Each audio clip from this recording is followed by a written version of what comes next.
Bueno, buenas tardes.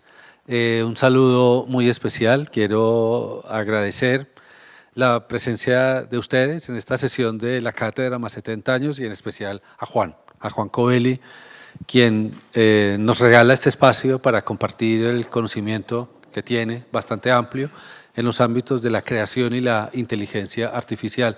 Primero, un poco de contexto. Esta es una cátedra que hemos venido desarrollando durante todo este año. Hemos hablado de 70 años de nuestra institución, de la Universidad Jorge Tadeo Lozano, y con ello como un pretexto para reflexionar sobre los pasados 70 años, pero también imaginándonos el futuro de estos 70 años siguientes. Por eso hablamos de más 70 años, un poco para evocar esto que esperamos se convierta como en rutas futuras, ¿no? en torno a diferentes procesos que hemos venido abordando en diferentes sesiones, una al mes, sobre economía, por ejemplo, sobre administración, sobre ciencias naturales, ingeniería, por supuesto, artes y diseño como la que hoy nos convoca, pero también ciencias sociales, etcétera.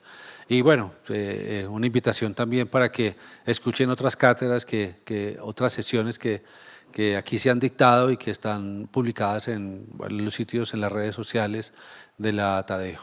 En especial hoy, pues a mí me complace mucho, primero porque tenemos aquí, ya lo mencionábamos con Juan hace un momento, la presencia de nuestros estudiantes del doctorado en diseño, arte y ciencia.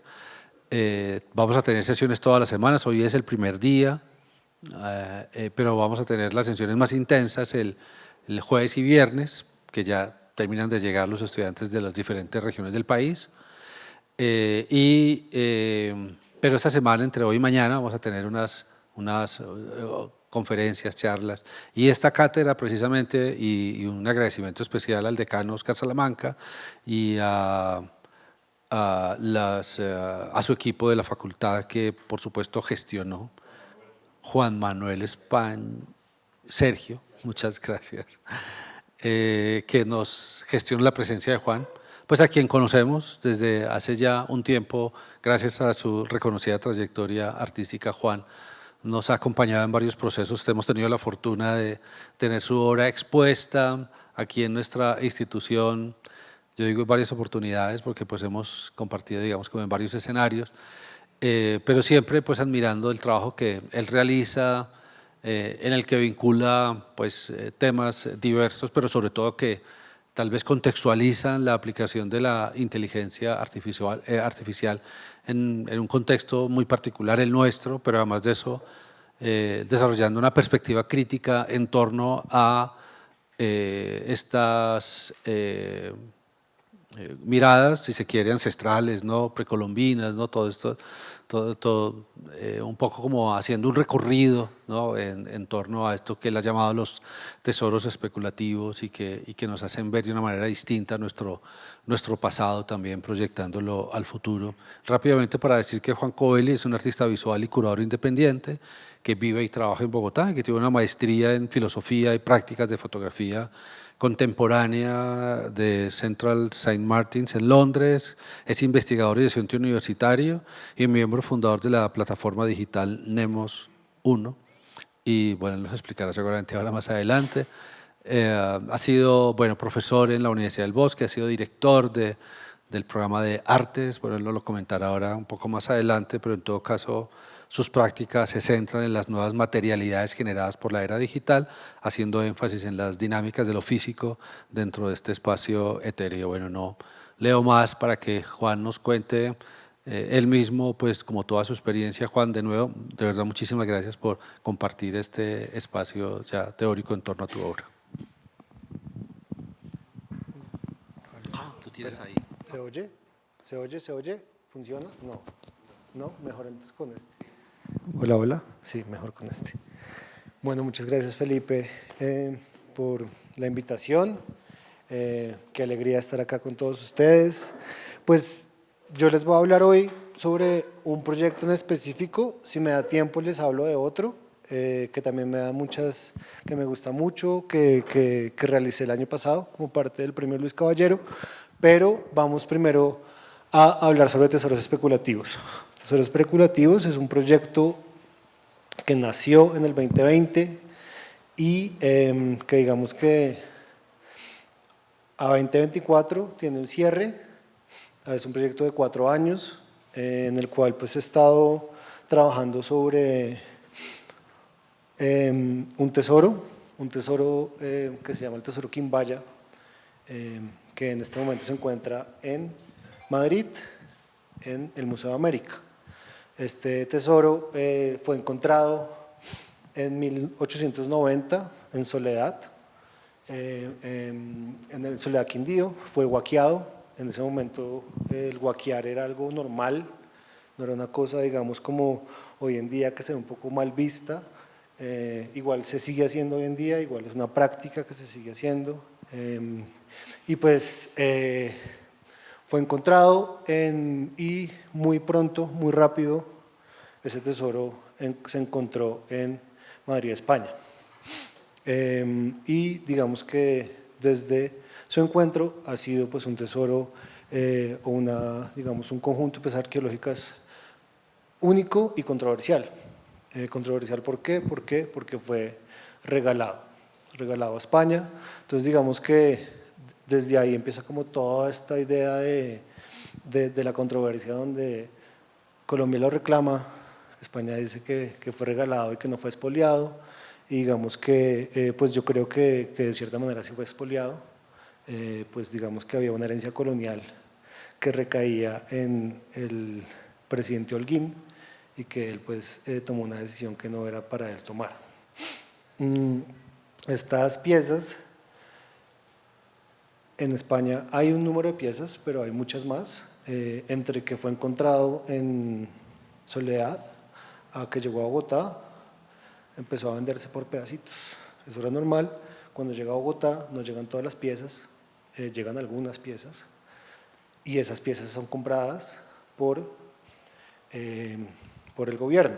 Estas piezas en general todas, pues digamos, son piezas que tienen una figura zoomorfa, antropomorfa, son piezas en general, son piezas que son pensadas para rituales, son o urnas cinerarias, o sahumaderos, o poporos, y que claramente eran parte de un ajuar. No hay nada igual aquí en Colombia, hay algunas piezas que se llaman el Nuevo Tesoro Quimbaya, que están en el Museo del Oro, y entre ellas está el famoso poporo, que todos habremos visto en algún momento.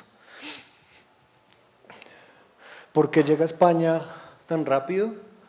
Porque en 1892 había una conmemoración y se hizo pues esta gran exposición histórica de América, que fue como lo que genera lo que hoy en día es el Museo de América. Fue la primera como momento en que se reúnen muchas piezas.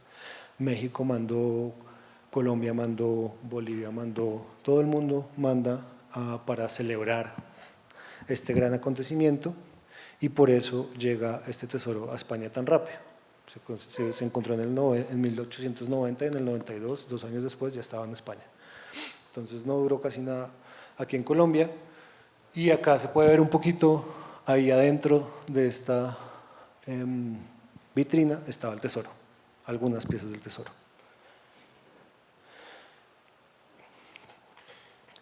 Acá vemos el acto administrativo por el cual el presidente Holguín regala el tesoro Quimbaya, lo regala a la reina regente, dándole las gracias por un conflicto que teníamos con Venezuela, que la reina pues nos dio la potestad de la tierra. Entonces Holguín piensa que está bien regalar el tesoro sin preguntarle al Congreso. Entonces desde ahí empieza ya un tema que se dice que es anticonstitucional. Entonces ahí empieza mi relación con este museo.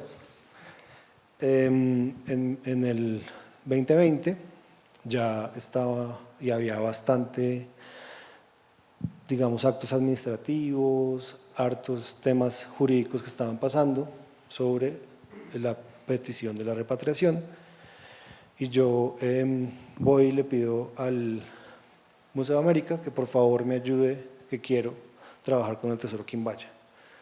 ¿Por qué? Porque pues yo desde el arte estaba pensando, pues puede haber alguna manera que sea especulativa, que sea una repatriación simbólica de este tesoro, para por lo menos tener algo simbólico del tesoro acá. Yo trabajaba y llevo trabajando muchos años con colecciones arqueológicas en diferentes museos, y en ese momento la manera en que yo trabajaba con las colecciones era entrar al museo, hacer escaneos de las piezas y luego hacer resignificaciones de las mismas. Había estado en México, había estado en Inglaterra, había estado en Noruega, en diferentes colecciones haciendo trabajos de resignificación de colecciones museísticas. El museo me dice que no, que no es posible que yo acceda a las piezas del tesoro. Yo en ese momento me pregunto por qué, les pregunto cuál es la razón y dicen que las piezas no se pueden tocar, que no hay posibilidad que yo pueda interactuar con ellas, y ahí empieza como en pensar cómo más puedo yo trabajar con el Tesoro Quimbaya sin poder acceder a él. Entonces, un poco la idea del proyecto es buscar alternativas a esta repatriación simbólica, y aparece esta cuestión de la inteligencia artificial. Yo no la conocía, yo no sabía qué era.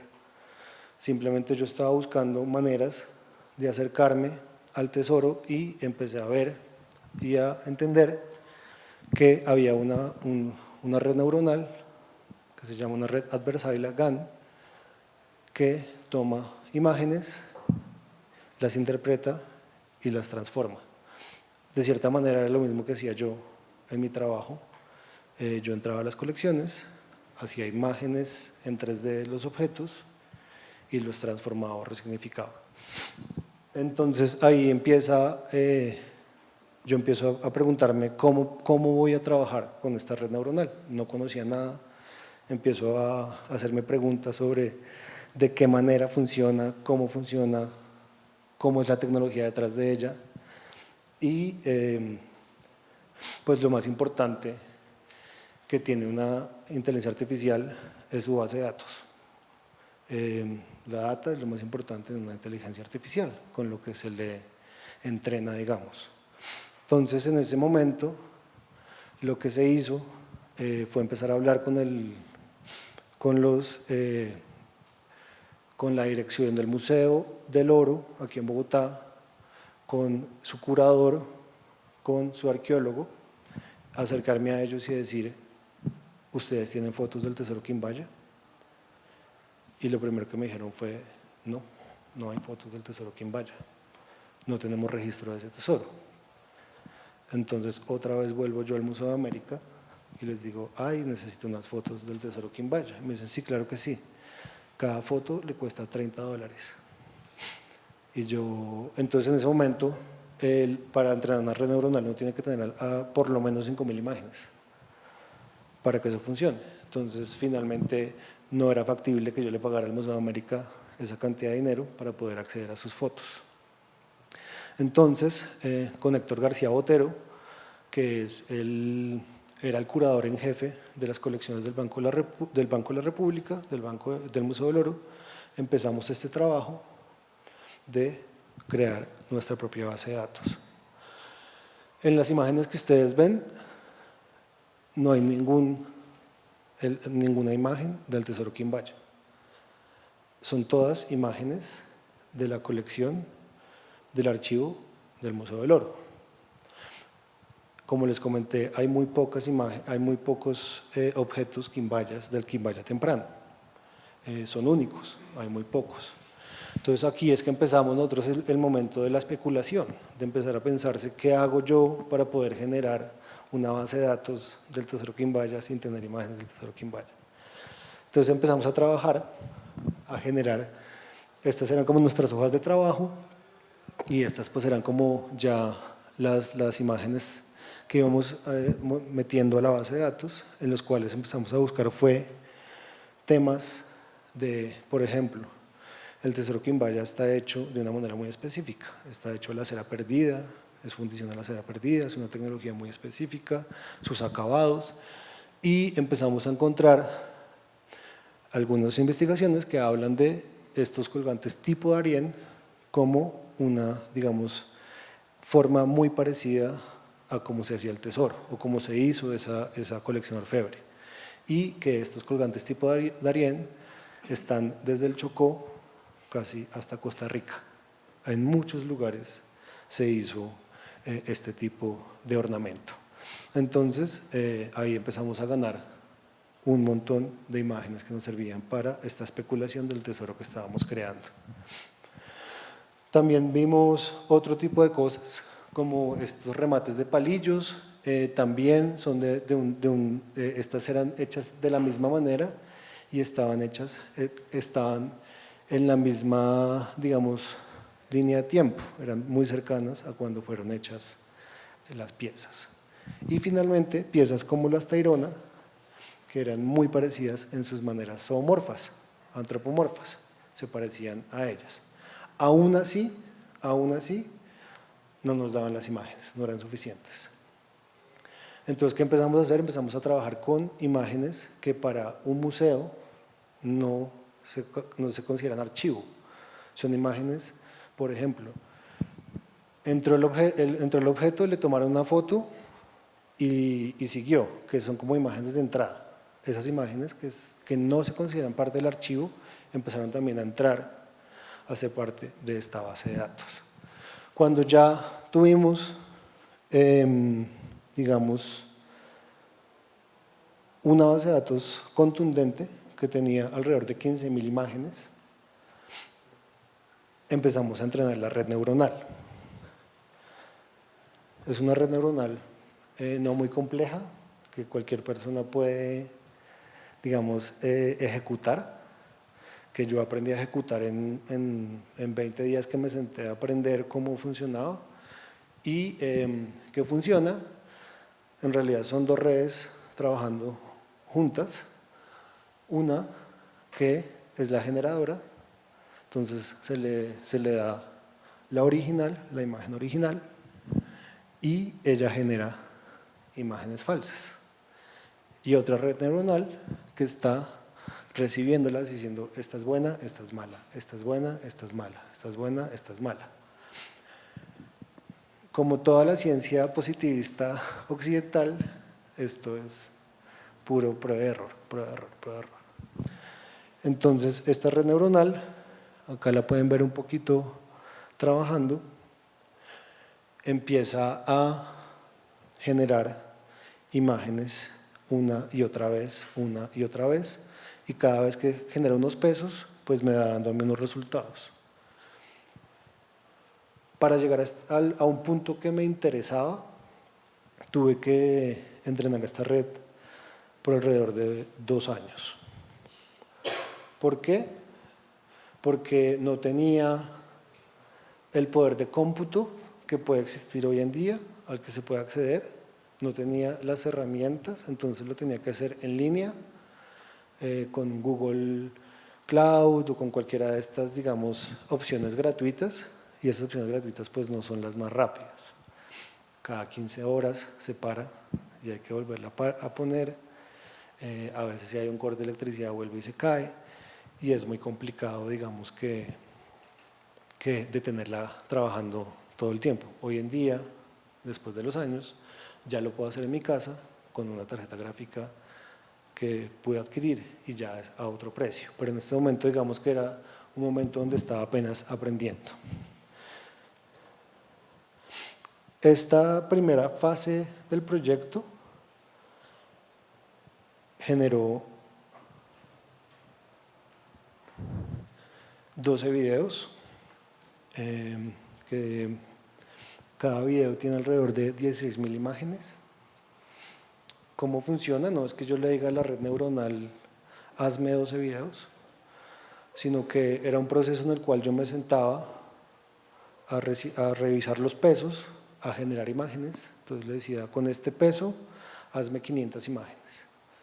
Me sentaba a revisar las 500 imágenes y escogía 100. Y le decía, en estas 100, hazme una interpolación como esta. Entonces ahí empezaba a generar, pues digamos, las 10.000, las 14.000 que le faltaban. Luego de que generaba 14.000 imágenes, pues lo tenía que volver un video. Entonces ya se imaginarán cuántas imágenes tengo yo en mis discos duros. Alrededor de 3 millones de imágenes hay en mis discos duros de este trabajo. Estos 12 videos fueron adquiridos por el Banco de la República, que fue algo muy lindo que pasó. Este proceso, el proyecto vuelve a volverse patrimonio y vuelve a entrar dentro de la colección del banco como lo que es un proyecto especulativo del Tesoro Quimbaya. ¿Qué tiene? Que es un proyecto que no busca de ninguna manera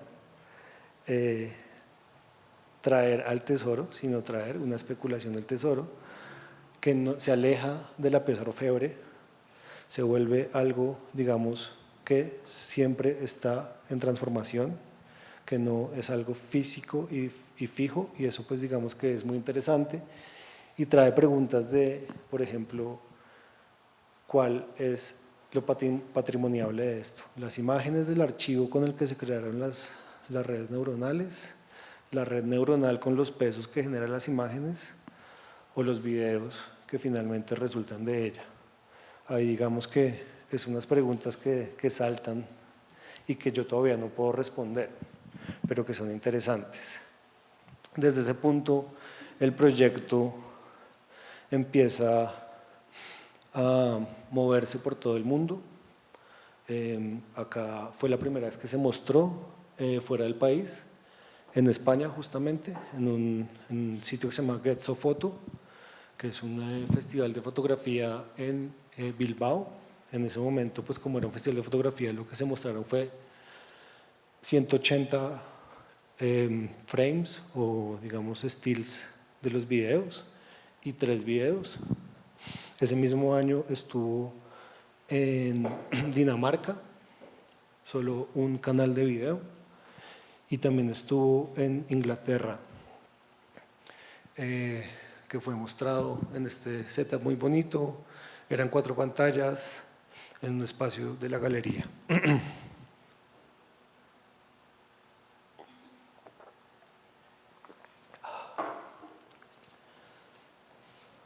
Entonces, pues digamos que este proyecto al final tiene una particularidad y es que es muy interdisciplinar. Como que está el museo, están los arqueólogos, están los antropólogos, están los curadores, estoy yo como el artista fotógrafo, y también hay personas que en la segunda fase ayudan al desarrollo de arquitecturas de inteligencia artificial más complejas, que yo ya no podía, digamos, desarrollar. Entonces, desde el 2022 empezamos la nueva parte del proyecto, que es la que estamos cerrando este año, que es del 2D al 3D. Habíamos estado trabajando con video, con imagen, con redes neuronales que generan imágenes y yo quería generar volumetrías. Yo quería llevar esto al espacio real. Esto muy rápido se convirtió en una tarea titánica y muy compleja.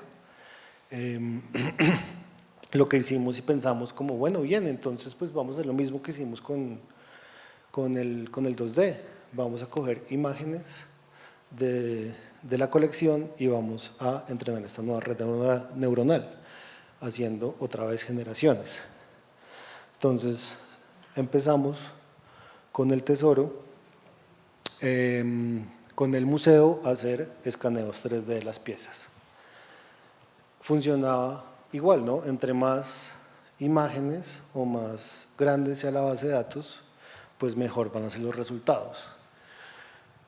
Hacer estos escaneos 3D de piezas de metálicas es un problema, es muy complicado, me sacó canas. Además de eso, digamos que el tiempo que se toma escanear una sola pieza es muy largo, Entonces, muy rápido nos dimos cuenta que aunque estábamos haciendo pues algo muy interesante, nos iba a tomar una vida entera y que era muy difícil poder hacer esos escaneos. Después de como 8 meses habíamos escaneado 17 piezas.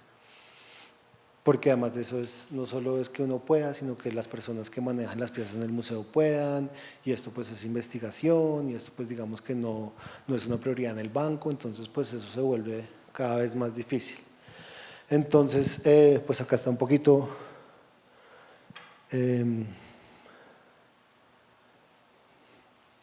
como se hacían los escaneos, hacíamos a veces de mano, a veces no, dependiendo mucho como de cada pieza, pero al final esa aproximación era bastante difícil y compleja y la dejamos a un lado. Entonces empezamos a pensar en otras maneras en las cuales podemos acercarnos a generar arquitecturas que generen en 3D.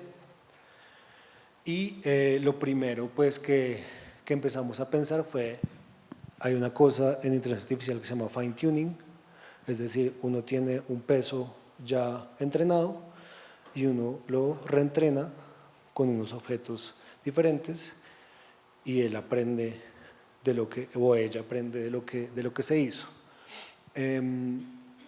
Entonces lo que hicimos fue encontrar esta base de datos que tiene 10.000 objetos en 3D, voxelizarla, es decir, un voxel es mucho menos complejo que una triangulación, pues, y del voxel empezar a hacer la segunda etapa, que era el fine tuning de la inteligencia con los objetos que ya teníamos. Era muy complejo porque un objeto que yo tengo escaneado tiene millones de puntos. Y como uno está haciendo entrenamiento de redes neuronales, en una red neuronal necesita la misma cantidad de puntos cada objeto. Eso se vuelve una locura porque llegar a poder generar los mismos nubes de puntos con los mismos números también era muy complejo y los resultados no nos daban, se rompía la arquitectura cada vez que la corríamos, algo salía mal. Y duramos en esas un año tratando de sacar algo y salió este primerito. Este fue como uno de los primeros resultados, le tengo mucho cariño, pero no era lo que yo quería y no era para nada lo que a mí no me interesaba este tipo de resultado. Y ahí fue como un momento de ya no más, voy a dejar esta vaina. Le dije a la persona de investigación de la universidad como no puedo más, voy a cerrar este proyecto, no sé qué hacer. Y en ese momento como que empezamos a darle un tiempito y a darle la vuelta. Y lo que nos dimos cuenta fue que ya teníamos esto. Y esto había dado unos resultados muy interesantes y había funcionado muy bien. Entonces, ¿por qué estábamos tirando a la caneca todo esto y empezando de ceros? Yo tenía una obsesión de que fuera 3D a 3D, como que la inferencia fuera 3D a 3D, pero nos dimos cuenta que era mucho más eficaz hacerlo del 2D al 3D. Ya teníamos las imágenes generadas, entonces yo tenía 3 millones de imágenes de las cuales podía escoger para empezar a generar, y luego lo que generamos fue desde digamos, este Transformer to NERF, no lo inventamos nosotros, ese es el nombre que le dimos como nuestra arquitectura, pero en realidad lo que hicimos fue implementar un modelo NERF que infiere y genera volumetrías desde una imagen. Hace unas inferencias y luego pues hace la volumetría. Y empezamos a tener los resultados pues, que les presentaré a continuación.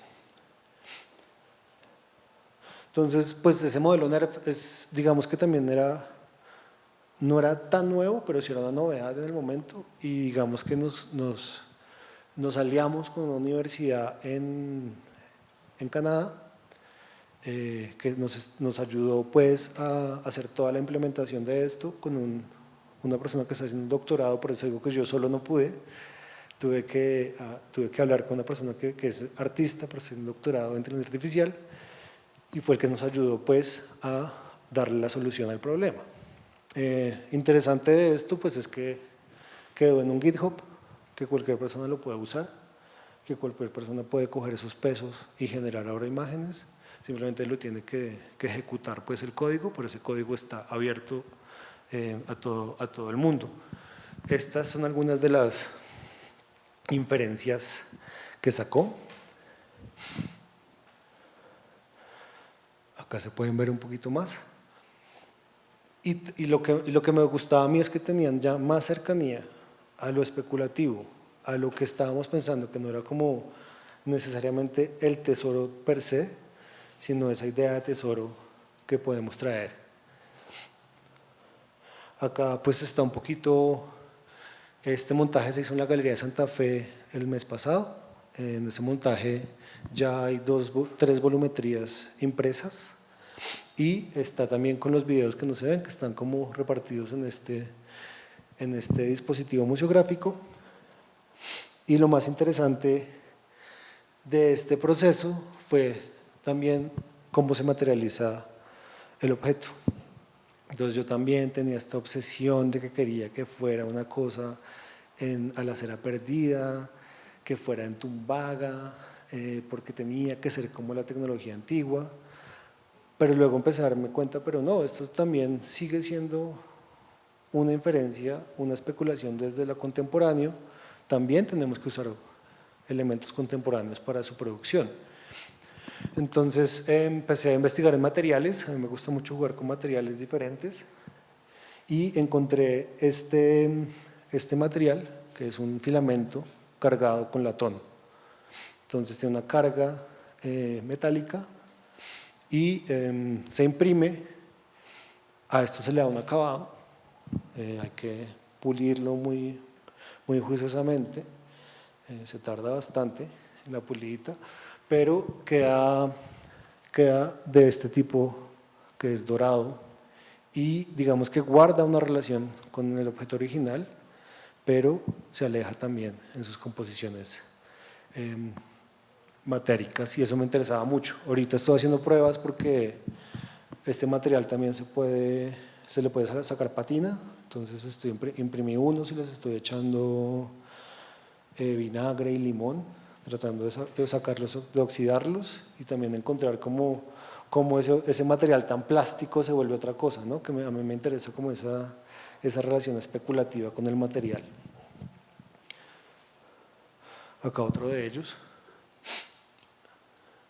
Y finalmente, que es algo que todavía espero terminar este año, es la página web del proyecto.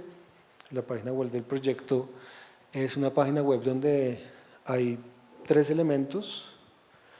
El primer elemento pues es los escaneos del Museo del Oro que hicimos, 17 escaneos que la gente podrá descargar, imprimir, deformar, hacer lo que quiera con ellos, un poquito pensando en esa idea de lo que es patrimoniable y cómo lo patrimoniable puede como transformar.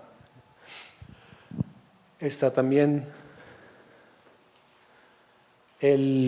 digamos, pueden descargar los objetos generados, también los pueden descargar y imprimir, poner de protector de pantalla, lo que quieran hacer con ellos, pero la idea es también que el patrimonio pues ya es como cualquier persona lo puede tener en su computador y puede pasar de mano en mano, y no es algo que está dentro de un museo muerto y acabado, sino que puede transformarse. Y también va a estar pues el código para que la gente lo pueda hacer con los objetos que desee, con las imágenes que desee del patrimonio de su país. Finalmente, para contarles un poquito que después de todas las vueltas, ires y venires, este año en marzo me llamaron del Museo de América y me dijeron: queremos hacer una exposición y queremos invitarte. Entonces, a mí me pareció una cosa pues fascinante. Yo dije, bueno, ¿y esto cómo funciona? Yo quiero trabajar con el Tesoro Quimbaya. Adivinen cuál fue la respuesta del Museo de América. Que no podía trabajar con el Tesoro Quimbaya. Entonces yo les dije, bueno, listo, hágale, ponga los videos donde quiera ponerlos, no importa, me desentiendo de esto, no quiero saber nada. Pero pues está bien. Y un día, en una reunión con el director del museo, dice, pero hay estas réplicas del tesoro. Y yo, ¿cómo así? ¿Qué réplicas? Entonces, esto que ven acá son réplicas del tesoro Quimbaya, porque resulta que el tesoro no fue mostrado al público sino hasta hace muy poquito. Lo que se mostraban eran unas réplicas, porque no era posible tenerlo en condiciones dentro del Museo de América. Entonces me pareció fascinante trabajar con esas réplicas. Entonces les pedí el favor que si podía trabajar con las réplicas del tesoro. Me las prestaron y les pedí un nicho en el museo. Les dije, quiero una vitrina del museo. Me dan la vitrina del museo y para mí pues esto es fascinante porque nada que ven aquí es real o es patrimonio. Las réplicas no son patrimonio, los videos al final no son patrimonio y las impresiones tampoco. Todo es una especulación, todo es, si se quiere, falso. Entonces, lo que hice fue, primero, pues el montaje pues niega un poco esta idea de ir a un museo y ver la pieza, ¿no? Están de espaldas o están acostadas o están de una manera que no deberían estar.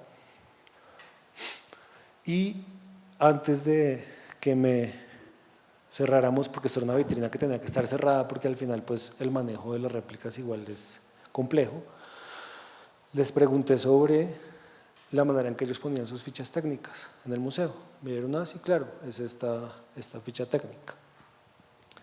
Entonces, les pedí el arte, les dije, ¿me pueden dar el arte de esas fichas? Y me dijeron, sí, claro. Entonces me la mandan y yo imprimo esta ficha que dice, han pasado 7 años desde que la Corte Constitucional Colombiana ordenó la repatriación de 122 piezas del Tesoro Quimbaya, las cuales aún permanecen retenidas en el Museo de América en Madrid. Antes de cerrar la vitrina, yo les dije, espérense un segundito, tengo que poner una cosa, y puse esa ficha técnica, cerraron la vitrina, y pues ya se imaginarán qué pasó. Entonces, lo primero que apareció fue como esta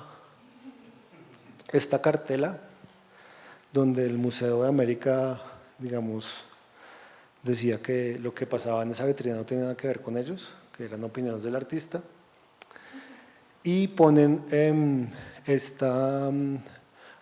un artículo de la Academia Colombiana de Historia, en el cual la Academia Colombiana de Historia, que son hispanistas, dice que deberíamos dejar de pedir el Tesoro Quimbaya, que eso le pertenecía a España. Y luego, pues empieza pues un montón, una serie innombrable de este tipo de titulares en los periódicos españoles, en los cuales pues atacan al museo, atacan la exposición, me atacan a mí. Y digamos que al final el proyecto que busca simplemente hacer un comentario a este proceso de lo que es el patrimonio, de lo que es la memoria, de cómo se maneja, de lo que es el museo, pues para mí genera el círculo completo y da como los frutos que yo pues quería que diera este proyecto. Así pues como que se le da cierre este año en mayo, que se inauguró la exposición en España, a el proyecto de tesoros especulativos con el Tesoro Quimbaya. Espero, porque ya estoy un poco cansado de él, pero digamos que es es la manera en que finalmente la inteligencia artificial es solo una herramienta dentro de una cosa muy intrínseca de procesos muy complejos que pasan detrás de la herramienta, que la herramienta al final se vuelve solo como este lugar de especulación, de creación radical. A mí me parece que es una herramienta que puede ser muy radical en la manera en que se hace, que a diferencia de muchas personas que dicen, es que eso solo es pichar un botón y hacer, no, eso tiene unos procesos muy complejos dentro de ella, y en estos casos creo que funciona muy bien. Yo lo que le digo a mis estudiantes cuando se acercan a estas herramientas es, si usted no sabe usarla, si usted solo es un usuario de la web, ni se le acerque. Si usted entiende cómo funciona y la puede hackear, ahí le acepto que trabaje con ella. Pero solo para generar y generar, creo que no es el camino. Creo que ya estamos a... Sí, creo que era ¿sí hablé las 45? Porque les iba a hablar de otro proyecto, pero creo que ahí está bien, dice que tienen otras cosas que hacer. Entonces, pues muchísimas gracias, no sé si hay preguntas. Sí, un tema más técnico. Lograste el tema de, porque se ve la cosa dorada. Un tema, ¿lograste el dorado con pintura o con otra técnica?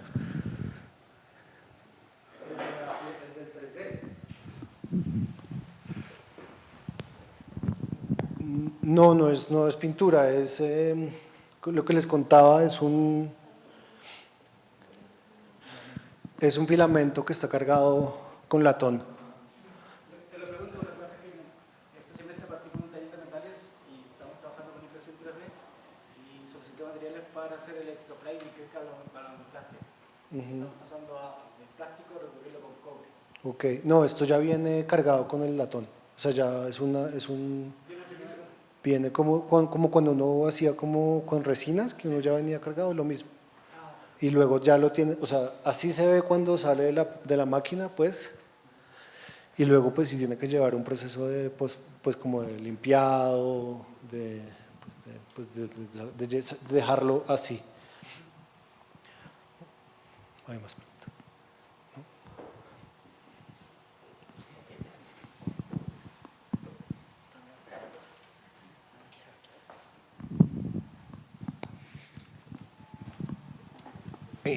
Muchas gracias, Juan, por la charla, y a mí me gustaría que usted profundizara un poquito en ese término radical de la tecnología y del uso de la tecnología de inteligencia artificial, para que nos explicara cuál es su visión y por qué usted la ubica como bajo esa palabra, para entender un poco su visión sobre esa tecnología.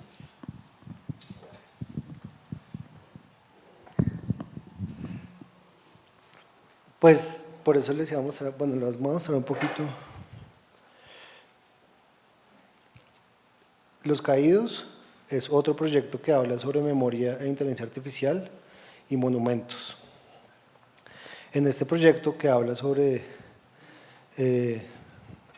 digamos, el derribo de monumentos en todo Colombia entre el 2020 y el 2022,